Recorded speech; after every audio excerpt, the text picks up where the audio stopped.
I never made it, but I know what it takes. I'm motivated by a mix of emotion. Got my statement, and I'm reading it slow so I can understand it fully. Appreciate my standing, go out of this world and right on time. Oh, never in my life have I seen the sky light up like this. I'm far away from Earth and I wanna know if you exist. Mission control, do you read me? Send me my coordinates lately.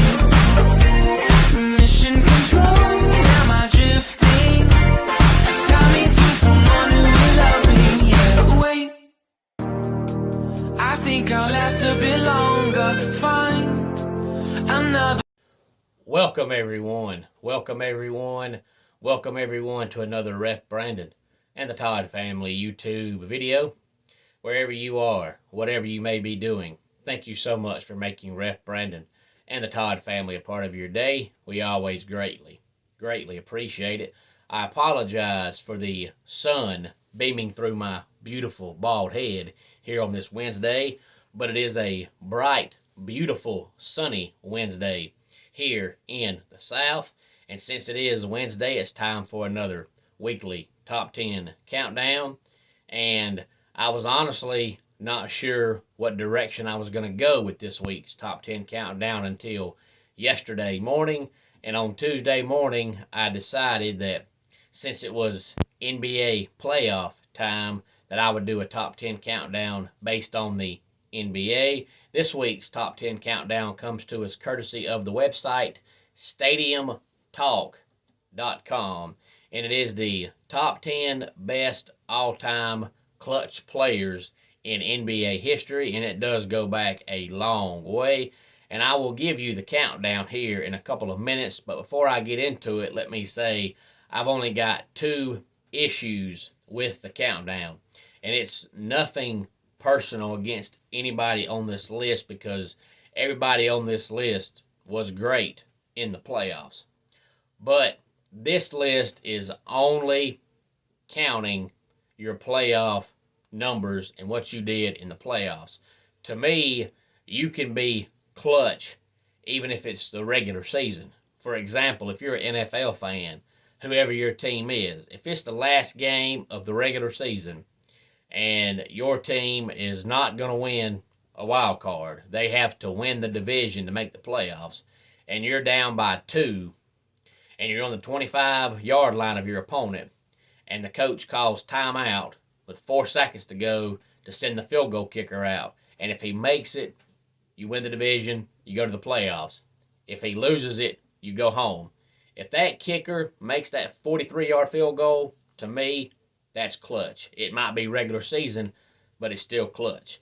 Looking at the NBA, thinking about Larry Bird, you can go back and watch highlights of Larry Bird's career, and there was numerous times in the regular season where his team would be down 2 points, and they'd have the ball, and the coach would call timeout, and Larry Bird would go get in the huddle, and he'd say, "Give me the ball." And sure enough, he'd get the ball, and he'd make that game-winning shot every time. No questions asked. He would say, "Give me the ball." It didn't matter if Larry Bird only had 2 points the whole game. If the game's on the line, whether it's game 1 or game 71, he would say, "Give me the ball," and he would go make it every time.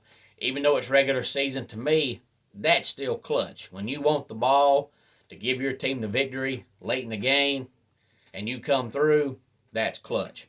Whereas LeBron James, the opposite side, you can go back through LeBron's career at all his team hopping, and you can watch him numerous times late in the game. He'd have the ball, and he would dish it off every time. And he's even took criticism for it over the years, and sometimes he'll try to defend himself and say, "Well, I just thought it was the best team play." No, it's not. If you think you're the best player on the court and the game's on the line, you're supposed to make a play. No questions asked. We're not talking about 5 minutes to go. We're talking about 5 seconds to go. If you got the ball, you shoot. Or in the words of Seinfeld, you chuck. But other than that, I have no issues with this top 10 countdown. Again, it comes to us courtesy of StadiumTalk.com. It is the top 10 best all-time clutch NBA players. Number 10, Bob Pettit, who played for the Hawks back when they were in Milwaukee and St. Louis from 1954 to 1965. He averaged 25.5 points, 14.8 rebounds, and 2.7 assists in the playoffs. Number 9, more modern day, Dirk Nowitzki, who just recently retired. He played, of course, from 98 to 2019 for the Dallas Mavericks. He averaged 25.3 points, 10 rebounds, and 2.5 assists per game throughout his Dallas Mavericks playoff career. Number 8, played for the Houston Rockets from 1984 and 2002, and he also played for the Toronto Raptors, but his glory days was with the Rockets. He averaged 25.9 points, 11.2 rebounds, and 3.2 assists, and he was actually on the Rockets' back-to-back NBA Finals teams in the mid-90s. We're talking about Hakeem Olajuwon. Number 7, Lou Alcindor, who actually, of course, everybody better knows him as Kareem Abdul-Jabbar. He played for the Bucks and the Lakers from 69 to 89, and he averaged 24.3 points, 10.5 rebounds, and 3.2 assists. Number 6, more modern day again, Tim Duncan, who played his whole career from the Spurs from 97 to 2016.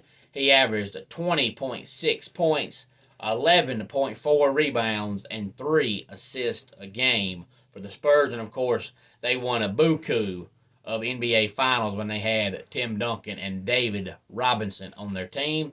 Before we talk about the top 5, let's recap 10 through 6.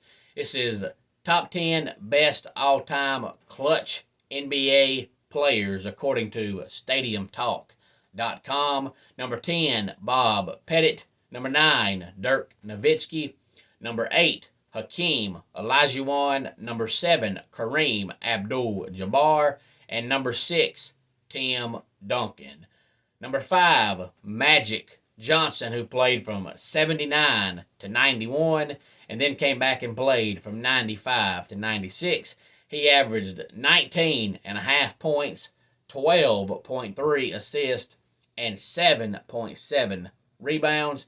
That's pretty good when you average 12 assists a game, even in the playoffs. Number 4, George Mikan, who played from 48 to 56 for the Boston Celtics, and he averaged 24 points, 13.9 rebounds, and 2.2 assists. Number 3, LeBron James, 28.7 points, 9 rebounds, and 7.2 assists. Number 2, Jerry West, who played from 60 to 74 for the Lakers. He averaged 29.1 points, 5.6 rebounds, and 6.3 assists. And nobody is going to guess who is number 1. And that is because, shockingly, number 1 is Michael Jordan. I know nobody believes that, but he is number 1. He averaged 33.4 points, 6.4 rebounds, and 5.7 assists throughout his career in the playoffs for the Chicago Bulls. And again, that was top 10 best all-time clutch NBA players according to StadiumTalk.com. And it was strictly their playoff numbers. They're basing clutch performances on what you do in the playoffs, which is great, but sometimes you need to also be clutch in the regular season, especially if it's late in the season and you're helping your team reach the playoffs.